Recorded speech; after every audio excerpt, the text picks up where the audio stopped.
사사기 1장 18절에서 21절 말씀입니다.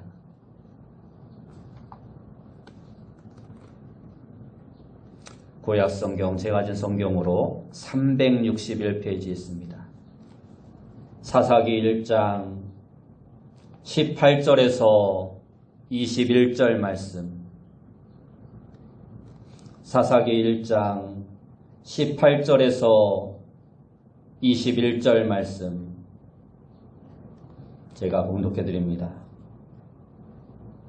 유다가 또 가사 및 그 지역과 아스글론 및 그 지역과 에그론 및 그 지역을 점령하였고, 여호와께서 유다와 함께 계셨으므로 그가 산지 주민을 쫓아내었으나 골짜기의 주민들은 철병거가 있으므로 그들을 쫓아내지 못하였으며, 그들이 모세가 명령한 대로 헤브론을 갈렙에게 주었더니 그가 거기서 안악의 세 아들을 쫓아내었고, 베냐민 주민은 예루살렘에 거주하는 여부스 족속을 쫓아내지 못하였으므로 여부스 족속이 베냐민 자손과 함께 오늘까지 예루살렘에 거주하니라. 아멘. 우리 옆에 분들과 인사합시다. 만나서 반갑습니다.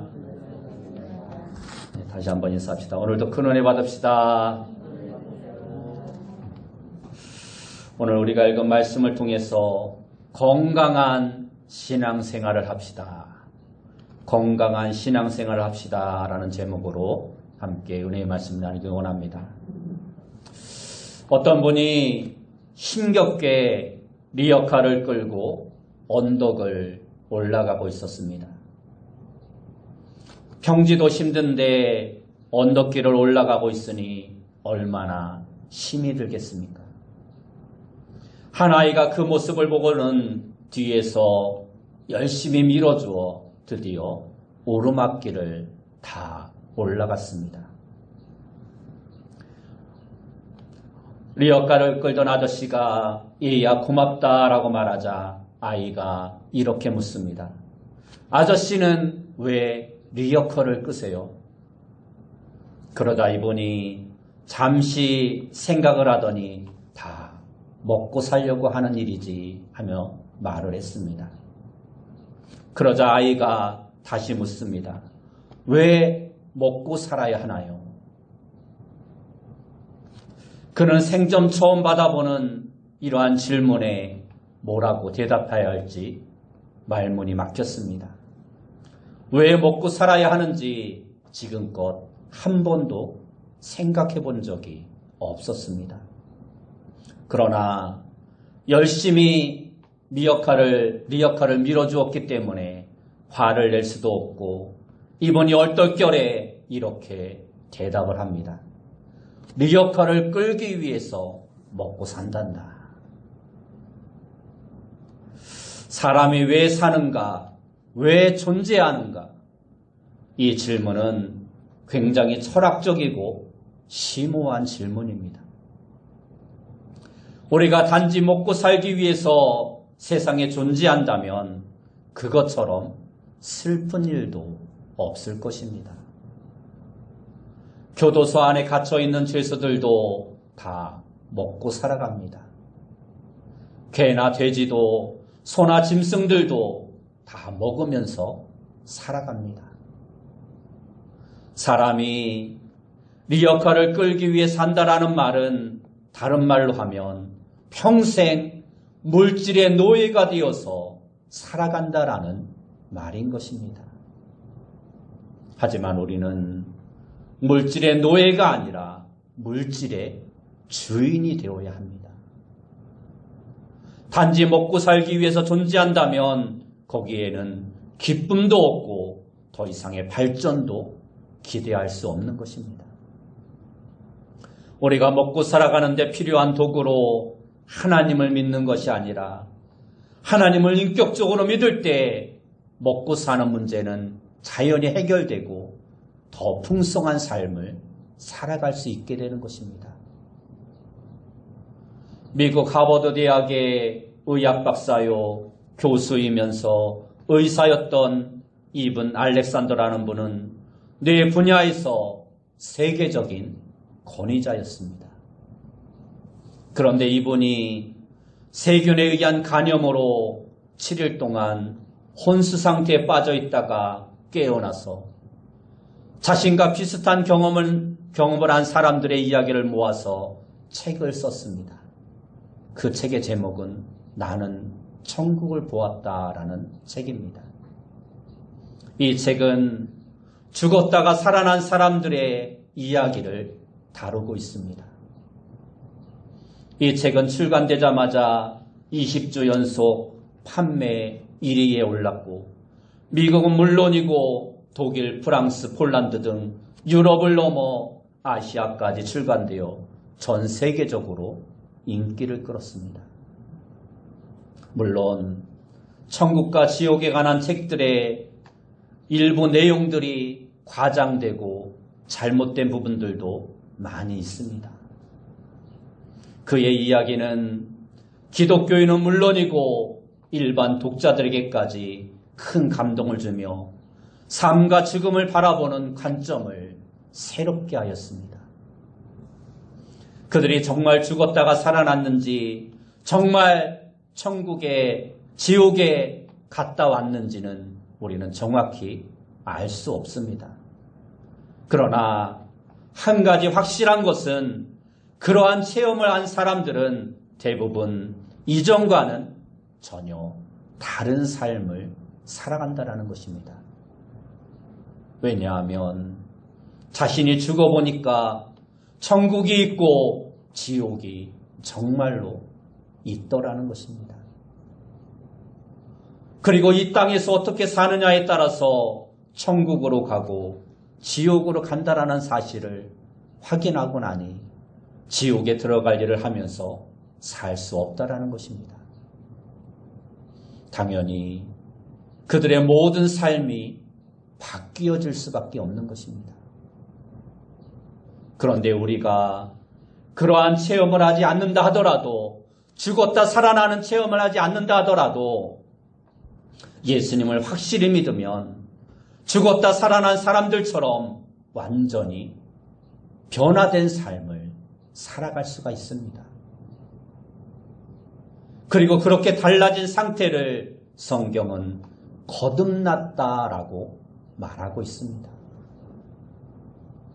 예수님 안에서 거듭난 사람은 더 이상 옛날처럼 살아가지 않습니다. 세상의 풍조에 휩쓸리지 않게 되고 누가 뭐라고 해도 오직 예수님만 붙들고 믿음 안에서 살아가게 되는 것입니다. 지금 여러분의 삶은 어떻습니까? 건강한 삶을 살아가고 있습니까?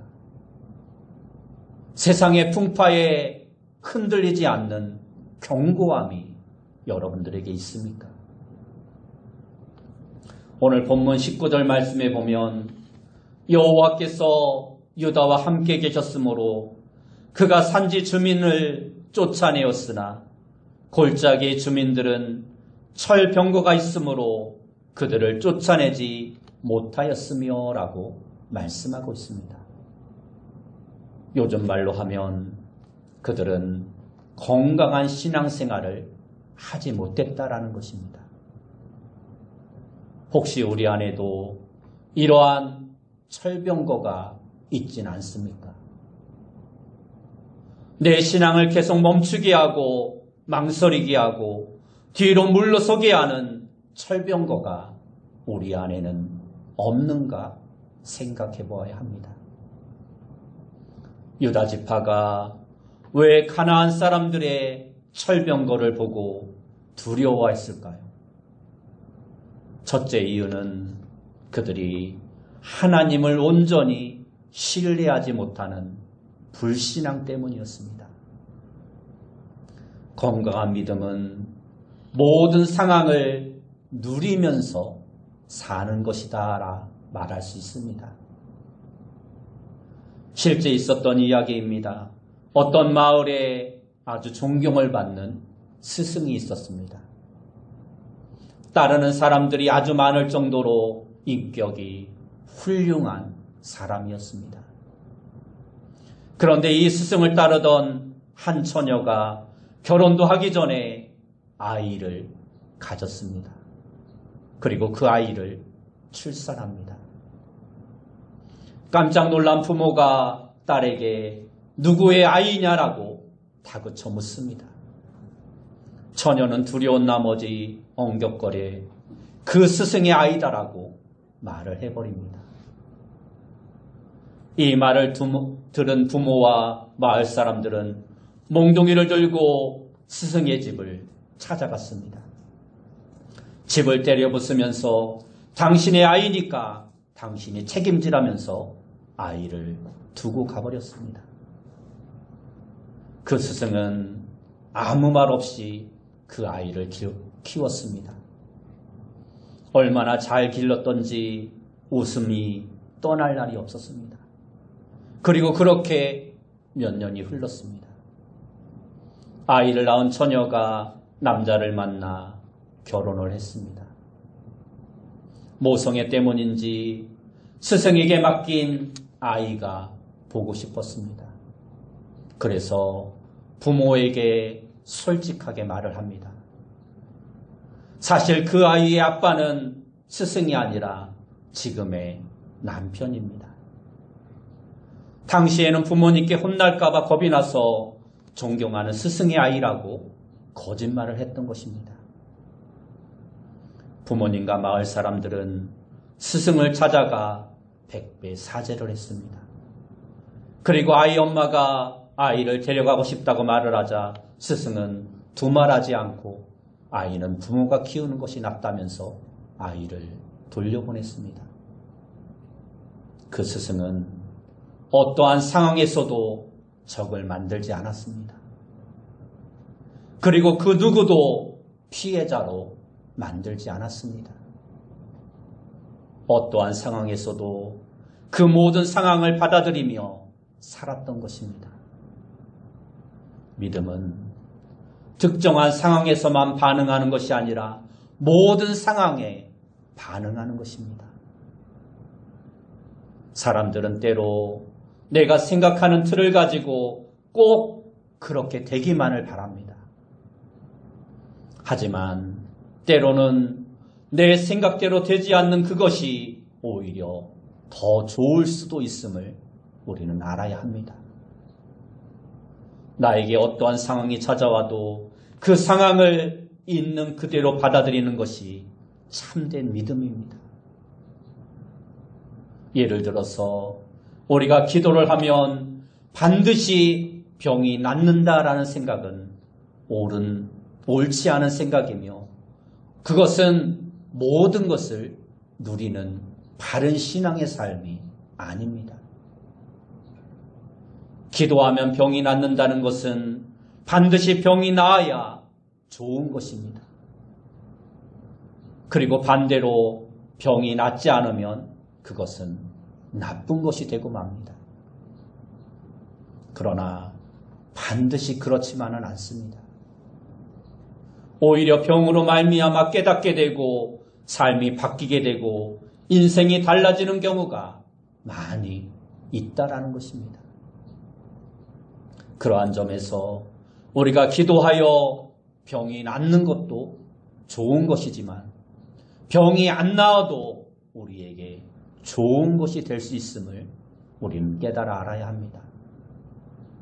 여러분, 바울이 가진 육체의 가시가 바울에게 나쁜 것이었습니까? 그렇지 않았습니다. 그 가시로 인해 바울이 오히려 더 겸손해졌고 아픔과 고통으로 인해 하나님을 더 의지할 수 있었습니다. 마찬가지로 오늘 우리에게도 아픔과 고통과 또한 기도한 것이 내 뜻대로 되지 않는 것이 오히려 더 좋을 수도 있음을 우리는 알아야 하는 것입니다. 이처럼 건강한 신앙생활은 나에게 주어진 모든 상황을 받아들이고 누리는 신앙입니다. 그것이 하나님을 온전히 신뢰하는 믿음이라 말할 수 있는 것입니다. 두 번째로 유다 지파가 철병거를 두려워한 이유는 싸워서 이길 능력이 나에게 없다라는 부정적인 신앙 때문입니다. 이것을 다른 말로 표현하면 건강한 믿음은 내가 가진 것을 최대한 활용하는 것이다 라고 말할 수 있습니다. 우리는 무의미한 일만 하다가 정작 중요한 기회를 놓쳐버리는 경우들이 많이 있습니다. 그러나 성경은 모든 상황 가운데 최선을 다하며 의미 있는 일에 집중하라고 말씀하고 있습니다. 빈 들에서 예수님께서 5,000명의 군중들을 먹이실 때 제자들은 200데나리온이나 되는 돈이 필요할 것이라 말을 하였습니다. 지금의 돈으로 계산하면 약 2천만 원 정도가 되는 큰 돈입니다. 그러한 큰 돈을 당장 광야에서 어떻게 구할 수 있었겠습니까? 설령 돈이 준비된다고 한들 들에서 그 많은 음식을 어떻게 살 수 있겠습니까? 그런데 예수님께서는 너희가 먹을 것을 주어라. 너희에게 가진 것이 무엇이냐 묻습니다. 그때 아무도 자기 주머니를 열려고 하지 않았습니다. 예수님 앞에 내놓기를 주저하였습니다. 그때 한 어린아이가 자기 도시락을 예수님께 내어드립니다. 보리떡 5개와 물고기 2마리였습니다. 그런데 바로 이것을 가지고 예수님은 5,000명의 군중들을 배불리 먹이셨다라고 말씀하고 있습니다. 지금 여러분들이 가지고 있는 것이 무엇입니까? 그것을 가지고 하나님의 일에 최선을 다하라고 성경은 오늘 우리에게 말씀하고 있습니다. 우리가 나는 없다라는 부정적인 생각을 가지고 있으면 아무것도 할 수 없습니다. 건강한 신앙생활은 지금 나에게 있는 것을 최대한으로 활용하는 것입니다. 빌립보서 4장 13절 말씀에 보면 내게 능력 주시는 자 안에서 내가 모든 것을 할 수 있느니라 말씀하고 있습니다. 이처럼 건강한 신앙생활은 없다고만 생각하지 말고 지금 내가 가지고 있는 것으로 항상 최선을 다하는 것입니다. 세 번째로 유다 지파가 철병거를 두려워한 이유는 적과 싸우려고 시도하지 않는 게으름 때문이었습니다. 이것을 다른 말로 표현하면 건강한 믿음은 결심한 것을 즉시 행동으로 옮기는 것이다 말할 수 있습니다. 가두리 기법이라는 것이 있습니다. 이것은 어떠한 상황을 이용해서 내가 어떻게 할 수 없도록 어딘가에 나를 가두어 버리는 방법입니다. 레미제라블을 쓴 빅토르 위거는 프랑스의 낭만파 시인이자 소설가였습니다.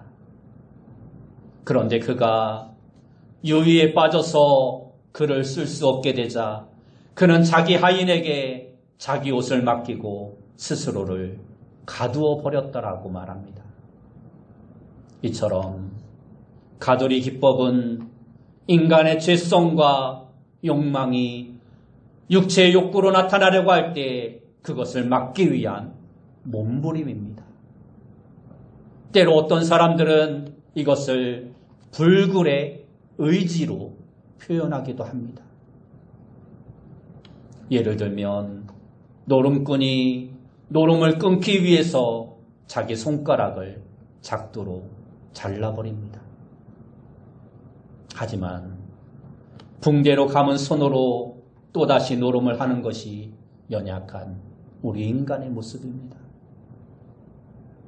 그래서 우리 성도들은 가돌이 기법보다는 열리고의 기법을 사용하는 것이 더 좋은 방법입니다. 애굽에서 나온 이스라엘 백성들은 난공불락의 요새인 여리고성을 만났습니다. 그때 하나님은 이스라엘 백성들에게 여리고성을 매일 한 바퀴씩 돌라고 말씀합니다. 그리고 7째 날에는 7바퀴를 돌고 제사장들이 양각 나팔을 불게 하셨습니다. 그리고 모두 함께 큰 소리로 외치라고 했습니다. 그렇게 할 때 여리고성이 와르르 무너져 버리고 말았습니다. 굳게 닫혔던 여리고가 열리고가 된 것입니다. 이처럼 말씀에 순종하는 것이 바로 열리고의 기법입니다. 기도는 이러한 열리고의 기법의 가장 좋은 방법이며 믿음은 열리고 기법에 있어서 가장 기초라고 할 수 있습니다. 가들이 기법이 사람의 방법이라면 열리고의 기법은 가장 성경적인 방법입니다. 우리는 간혹 쉬운 일도 너무 어렵게 생각할 때가 많습니다. 그래서 지레 겁을 먹고 아예 시도도 하지 않는 경우가 많습니다. 예수님이 부르신 제자들은 하나같이 탁월한 사람들이 아니었습니다. 하지만 그들은 다른 사람들과 차별되는 독특한 장점을 가지고 있었습니다. 그것은 바로 그들에게 결단하는 능력이 있었다라는 것입니다. 예수님께서 제자들을 부르실 때 제자들은 탁월한 결단으로 즉시 예수님을 따랐습니다. 매우 유능하지만 제대로 쓰임받지 못하는 사람들의 특징이 있습니다. 그것은 결단력이 부족하다라는 것입니다. 뭐든지 잘 끊어버리지 못하고 계속 망설인다는 것입니다. 결단해야 할 때 계속 미적거립니다. 그러다가 결국에는 좋은 기회마저 놓쳐버리고 마는 것입니다. 우리는 결단을 잘 해야 합니다. 끊어버리는 일도 잘 해야 하고 정리하고 마무리하는 일도 잘 해야 합니다. 이처럼 우리가 결심한 내용을 행동으로 확실하게 보여주는 그것이 바로 건강한 신앙생활입니다. 네 번째로 유다 지파가 철병거를 두려워한 이유는 대가를 지불하려는 헌신된 신앙이 그들에게 없었기 때문입니다. 이것을 다른 말로 표현하면 건강한 믿음은 희생이 없이는 어떠한 열매도 없다는 것을 아는 것이다 라고 말할 수 있습니다. 사사기 1장 12절을 보면 갈렙이 말하기를 기랴세바를 쳐서 그것을 점령하는 자에게는 내 딸 악사를 아내로 주리라 하였더니 하고 말씀하고 있습니다. 그리고 온니엘이 전쟁터에 나가 승리함으로써 악사를 아내로 맞이하게 됩니다. 그리고 갈렙이 땅도 주고 샘물도 그에게 줍니다. 이처럼 온니엘은 자신을 희생하고 헌신할 때 아내도 얻게 되고 권력과 부도 더불어 얻게 됩니다. 그냥 얻어진 것이 아니었습니다. 거기에는 충분한 대가가 지불되었던 것입니다. 이처럼 헌신과 희생에는 반드시 축복이 따라오게 되어 있습니다. 우리가 헌신하지 않으면, 우리가 희생하지 않으면 오늘 우리에게도 아무 열매가 있을 수 없는 것입니다. 요한복음 12장 24절 말씀에 보면 내가 진실로 진실로 너희에게 이르노니 한 알의 밀이 땅에 떨어져 죽지 아니하면 한 알 그대로 있고 죽으면 많은 열매를 맺느니라 하고 말씀하고 있습니다. 영적인 싸움은 결코 육체의 힘으로만 이길 수 있는 싸움이 아닙니다. 오히려 육체의 힘이 강하면 하나님에 대한 믿음이 약해져서 이스라엘 백성들처럼 안일주의와 세속주의에 빠지기 쉽습니다.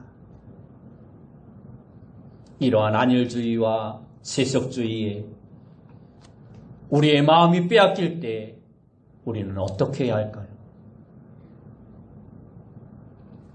첫째로 우리는 안일주의와 세속주의와 같은 위험이 우리 안에 들어오려 할 때 깨어서 하나님께 기도하는 자가 되어야 합니다.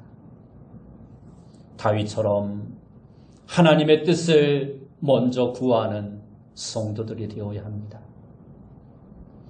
영적인 싸움에서 승리할 수 있는 비결은 내 힘이 아닌 하나님의 도우심입니다. 내 힘으로 하려고 할 때는 우리는 넘어지고 쓰러질 수밖에 없는 것입니다. 그러나 하나님이 함께해 주시는 전쟁은 반드시 승리할 수밖에 없는 것입니다. 하나님은 전쟁에 능하신 분이요 우리가 기도할 때 우리의 연약함을 도우시는 분이십니다.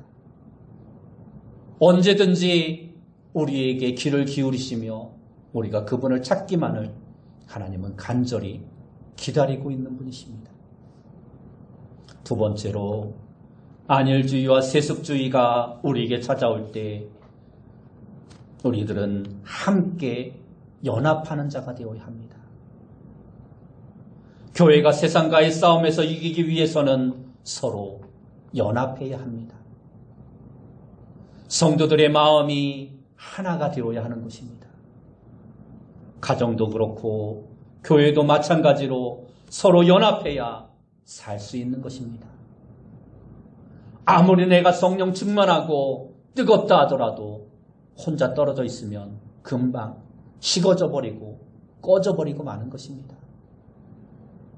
장작도 한 대 모아놔야 그곳에 불이 잘 붙지 따로따로 띄어놔서 불을 붙이려 하면 절대 불을 붙일 수 없는 것입니다. 우리가 사단의 유혹을 물리치기 위해서는 한 마음으로 뭉쳐야 하는 것입니다. 합심하여 하나가 되는 모습이 우리 안에 있어야 하는 것입니다. 두 마음을 품지 말고 한 마음을 품어서 같은 방향으로 온 성도들이 나아갈 수 있어야 하는 것입니다. 세 번째로 우리는 안일주의와 세속주의가 우리를 유혹할 때 하나님만 바라보는 자가 되어야 합니다.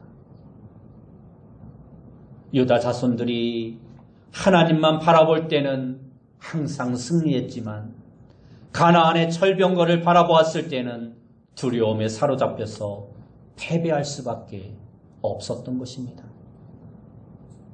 오늘 우리는 무엇을 보고 있습니까? 하나님이 함께 하시는 천군 천사, 하나님의 군대를 보고 있습니까? 아니면 세상의 철병거를 바라보며 두려워하고 있습니까? 우리가 바라보아야 할 것은 세상의 철병거가 아닌 나와 함께하고 있는 하늘의 천군 천사, 그것을 바라보는 믿음이 우리에게 있어야 하는 것입니다. 우리가 하나님을 바라볼 때 하나님은 모든 것으로 우리와 함께 해주십니다. 우리가 하나님만 바라보게 된 이유는 그렇게 할 때 하나님이 우리에게 이길 수 있는 힘을 공급해 주시기 때문입니다. 마지막 네 번째로 안일주의와 세속주의가 우리에게 찾아올 때 안일한 생각을 버려야 합니다. 성도들이 세상에 살면서 철저하게 신앙인이 되지 않고 적당하게 믿으면 결국 세상 사람들에게도 외면을 당하고 하나님께도 버림을 받게 되고 마는 것입니다. 그래서 결국 더욱 큰 어려움이 우리 안에 찾아오게 되는 것입니다. 그러므로 성도는 적당하게 타협하지 말고 확실하게 믿는 자가 되어야 합니다. 안일한 생각이나 이기심을 버려야 합니다. 그래야 우리가 건강한 신앙생활을 할 수 있는 것입니다. 축구에는 작전상 뒤로 공을 돌리는 경우가 있지만 럭비에는 절대 후퇴라는 것이 없습니다. 공을 뒤로 할 수 없습니다. 볼을 가진 선수가 절대로 뒤로 물러나지 않습니다. 패스를 해도 앞으로만 패스를 해야 합니다. 1m라도 더 전전하기 위해서 죽기 살기로 밀고 나갑니다. 여러 명이 둘러싸여 있어도 상대방이 태클을 걸어도 앞으로만 나아가는 것입니다. 이처럼 럭비 경기에 임하는 자세가 바로 건강한 신앙생활이라 말할 수 있는 것입니다. 어떤 사람들은 믿음이 있다고 하면서도 이러한 도전 정신이 없습니다. 입만 열면 못해요, 안 돼요, 나는 무서워요, 어려워요, 나 같은 사람이 어떻게 해요? 원망하고 불평하고 하지 않으려고 합니다. 이러한 사람들은 믿음의 사람이라 말할 수 없는 것입니다. 반대로 믿음이 약해 보이고 아무것도 못할 것 같은데도 좋습니다. 부족하지만 제가 한번 해보겠습니다. 하나님이 함께 해주시니 열심히 해보겠습니다. 말하는 사람이 있습니다. 이렇게 모든 것을 믿음으로 감당하는 사람이 바로 건강한 신앙의 삶을 살아가는 사람입니다. 이러한 건강한 믿음이 우리에게 있어야 우리가 하나님의 축복을 누릴 수 있는 것입니다. 여러분, 건강한 믿음이 무엇입니까? 건강한 믿음은 모든 상황을 있는 그대로 받아들이고 누리는 것입니다. 건강한 믿음은 내가 가진 것을 최대한으로 활용하는 것입니다. 건강한 믿음은 내가 결심한 것을 즉시 행동으로 옮기는 것입니다. 그리고 건강한 믿음은 희생이 없이는 열매도 없다는 것을 분명하게 알고 희생과 수고를 감당하는 것입니다. 노새 한 마리가 두 개의 큰 건초더미 사이에서 굶어 죽었다라는 이야기가 있습니다. 그 이유가 뭔지 아십니까? 왜 노새가 양쪽에 먹음직스러운 건초더미가 산처럼 쌓여 있는데도 굶어 죽었을까요? 그 노새가 고민을 하다가 굶어 죽었다라는 것입니다. 이쪽 풀을 먹을까 저쪽 풀을 먹을까 고민하다가 결국에는 굶어 죽었다라는 것입니다. 여러분, 결코 웃을 일이 아닙니다. 알고 보면 지금 우리의 모습이 바로 그러한 모습이 아닌가 생각해 보아야 합니다. 우리가 신앙생활을 바로 그렇게 하고 있지는 않은가 우리의 모습을 돌아보아야 하는 것입니다. 여러분은 지금 어디에 서 있습니까? 혹시 양다리를 걸치고 있지는 않습니까? 이쪽도 저쪽도 아닌 중간에서 어중간한 신앙생활을 하고 있지 않습니까? 그래서 믿고 기도하는데도 아무 응답이 없고 마음도 아무 감동이 없는 그저 그런 신앙생활을 하고 있지는 않습니까? 오늘 하나님께서는 우리에게 분명하게 말씀하십니다. 믿음을 가지고 다시 시작하라. 아직 늦지 않았습니다. 저와 여러분들이 건강한 믿음을 가지고 다시 시작하면 얼마든지 하나님께서 주시는 축복된 삶을, 능력 있는 삶을 살아갈 수 있는 것입니다. 여러분 모두가 이처럼 건강한 신앙생활을 통해서 하나님을 기쁘시게 하는 귀한 성도님들이 다 되시길 예수님의 이름으로 축원합니다. 기도하겠습니다. 사랑하는 주님, 우리가 신앙생활을 하면서 아무 능력도 없이, 아무 감동도 없이 평범한 신앙생활을 하는 자가 아니라 하나님이 주시는 능력으로 내 자신을 변화시키고 세상을 변화시키며 하나님의 큰 일들을 이루어가는 힘 있는 건강한 신앙생활을 하는 자 되어줄 수 있도록 인도하여 주옵소서. 예수님의 이름으로 기도드리옵나이다. 아멘.